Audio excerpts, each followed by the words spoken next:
Hello friends, Koolio here, and welcome back to the channel. We are doing another World Flipper video because I promised you guys I was going to jump in, start playing the game again, and give you guys my overall thoughts on whether or not the hype for this game for its global launch is actually warranted. If this game is a good game, has it improved since the last time that I played? So if you guys are enjoying these World Flipper videos and want to see more videos like this, then make sure to hit the like button and subscribe to the channel. Also, comment down below if you guys are playing World Flipper because honestly, right now, even though it's in Japanese, it's a really, really easy game to get into.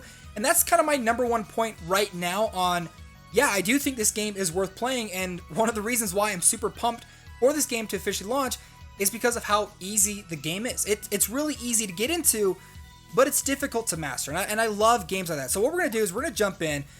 They've been going through and kind of updating the story. The last time that I played was in like chapter 7. I've completed like one stage. They stopped at this house right here, and now they've added in a lot more chapters, but we're going to just jump in and kind of show you guys some of the gameplay overall. So as of right now, you can see right there, it has like this kind of red icon. It means it's the stage that's really good if you have a fire-based team. And so if you want to know if your team is good enough for a stage, if you've got fire elements, they'll probably be strong enough for this specific stage. So what we're going to do is we're going to go ahead and jump in. This is my overall team. You have 3 main characters and 3 side characters that will be able to give you passive bonuses, and then they also have their ultimate abilities activated when the main character's ultimate ability is activated as well. And then you have equipment pieces that you can equip onto that character to boost stats and give them further bonuses and attributes. So I do like how the progression system in this game is very, very straightforward. It's a little bit grindy, I will tell you guys that, but I think the reason why I like the grindiness of this game is if you're the kind of person that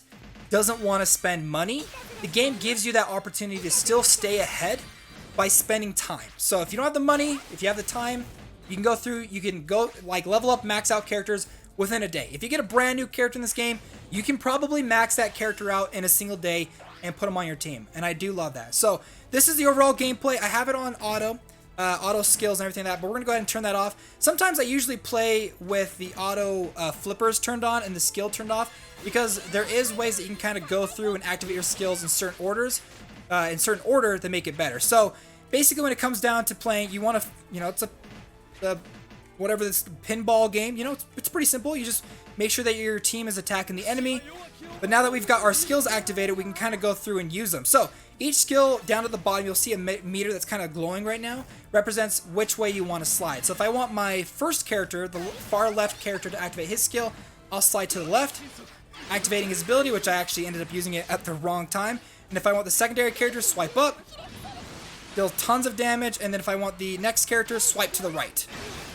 Stun them, deal a whole bunch of damage, and then finish them off. Now, one of the cool things about the skill system in this game is each of the different attributes have skills that they're really, really good at, and they're kind of geared towards certain play styles. So if you're somebody that wants to do high burst damage, you're going to want to go for like a fire team.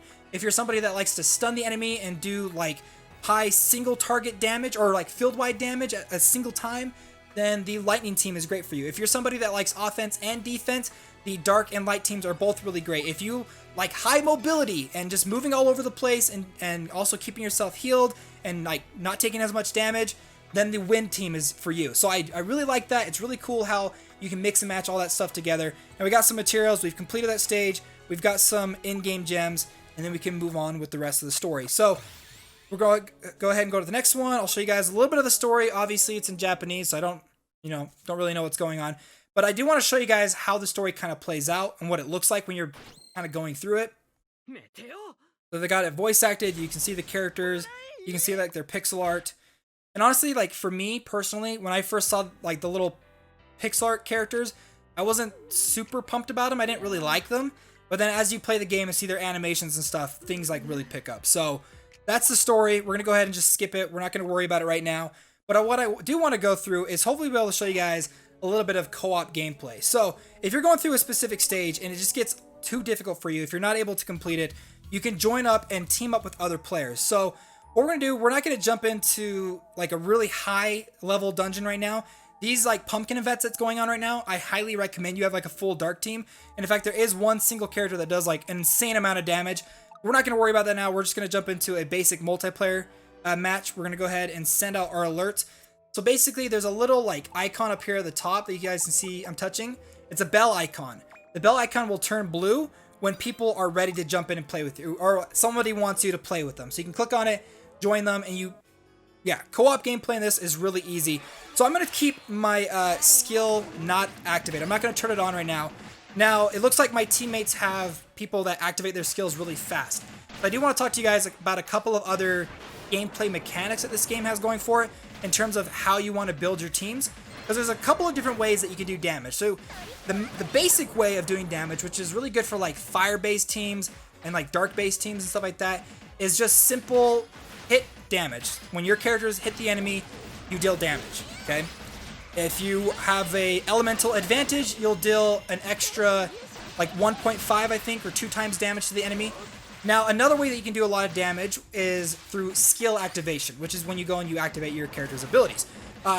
The fire element and like the lightning based element, those are really, really good if you want to do skill activation. Now, there are certain elements, I believe it's fire element that has a lot of characters like this, where you can actually gain skill gauge really, really fast. Like, there are characters that will like instantly fill your skill gauge up as soon as the game starts. The other one is the fever meter, which just activated right now, which basically activates these like points all over the map. You deal extra damage. There are teams specifically built to increase the overall fever meter for your team. Now, when it comes to skill activation in this game, we just did a 7-chain combo, which was something I was really hoping to be able to show you guys, is if you can activate your skills at roughly the same time as your teammates, you'll be able to do skill activation, skill combos, and deal a lot of damage. And so, even though like a lot of people play co-op on auto, because a lot of these things you can probably single player through it or co-op play through it if you have a strong enough team. But if you have friends that want to play with you, you can time your combos just right and deal an insane amount of damage, like a crazy amount of damage, and take down some of these bosses really, really fast. So, we just completed it, just defeated the boss. There we go. And now we're going to get our rewards. Now, this is another thing that I like about this game. It kind of does lean into that grindy aspect where, you know, if you want specific things, if you want to build your team just right, you do need to spend the time. You do need to kind of grind a couple of these stages over and over again. Now, for the Halloween event, like their main thing right now is you can get these ghost cookies or like these pumpkin cookies, which you can then go and exchange for specific equipment pieces. So I'm going to go ahead and show you guys that. It's in the exchange shop for the bosses. I want to say it's this one, or the event shop. There it is, the Halloween shop. Now, this is something that I really, really like. I know it can be a little bit grindy, but I feel like it ends up being worth it once you start kind of going through and exchanging it. So, for example, we've got this skill book right here. This is actually a weapon that you can equip onto a character. It's a light-based weapon. I can exchange 50 ghost cookies to unlock it. And then most of the time, like when you go and you unlock an item, you'll be able to get duplicates of that item. So it looks like I can get 10 more of these skill books. And once I go through and get 10 more, or at least 4 more, so a total of 5, I can then go through and upgrade it to the maximum. So it's pretty easy. If I wanted to, I could spend the rest of my day grinding through the pumpkin, taking on co-op bosses and stuff, and be able to get this item, this book right here, this equipment piece, and equip it onto one of my light-based characters, which I am working on a light-based team, so this would be a really great weapon for me to use. Now, if you want to go through and even push yourself farther than that, you have the like high rarity weapons that come in a lot of these special events. So I've already bought in one of these pumpkin claws. If I want to go through and buy another one, it's going to cost me 500 ghost cookies, which is actually pretty difficult. But if I take on the higher stages, if I have a really, really strong team, I can get the bat cookies instead, which I can then exchange for this pumpkin weapon, which the pumpkin weapon is a light-based weapon. So because I already have it, it's a 5-star weapon, I'm probably going to spend my time going through and making sure I'm upgrading that weapon so I can equip it onto one of my light-based characters. Because like I said, I am working on a light-based team, which leads me to my next point with progression. A lot of the times in this game, if you don't have the materials to upgrade your characters, there's either an event going on or there's bosses that you can defeat that you'll be able to collect those materials really easily. So, for example, do you see like the dude over there? I guess I'm looking in the right direction, the knight character right there. I just wanted to push him up higher. Actually, I think it's a different character. Let me double check. Nope, it's the same character. So this guy right here. So, I ended up unlocking him. Let me actually show you guys what he looks like.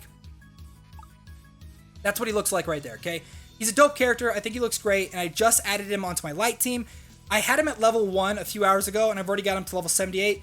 I'm going to be able to get him to level 80 within like the next hour. It's not going to take me long, probably like 10 minutes if I'm going to be honest with you guys. And I've upgraded him to kind of the maximum where he's at right now. But one thing that I love is the horizontal progression of this game, specifically this like skill tree system. Because if you go through and you unlock these 4 higher nodes, I'm going to call them like these like bigger nodes or whatever. Once you unlock all 4 of them, you basically evolve the character into a stronger form, which is something that I say for you. Now, I didn't have like any of these materials. It took me like an hour to get those materials. And now I'm like ready to go ahead and evolve them. So here we go. We're going to unlock that node and you're going to see what an evolution looks like.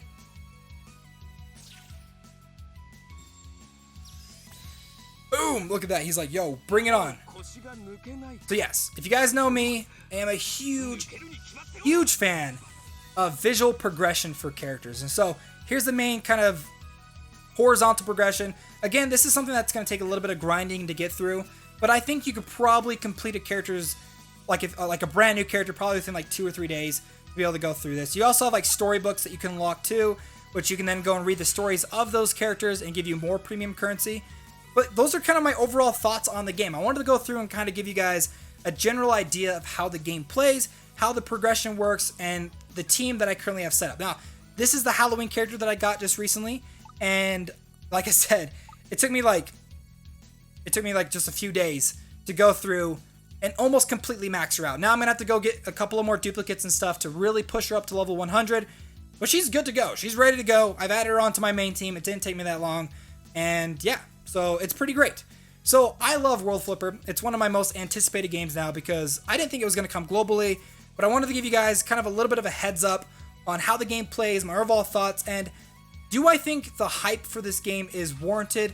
I understand some of people's concerns and stuff, but Koolio Games, the people that are going to be publishing the game, has been knocking it out of the park lately with a lot of their games, but I'm not really worried too much about them running World Flipper. I think they're going to do a really great job. They have a lot of experience, and honestly, even if like some things kind of go a little bit wrong here or there, it's a great, fun game that has become like my main game right now. It's like I've been playing a lot of pixel games, which is weird.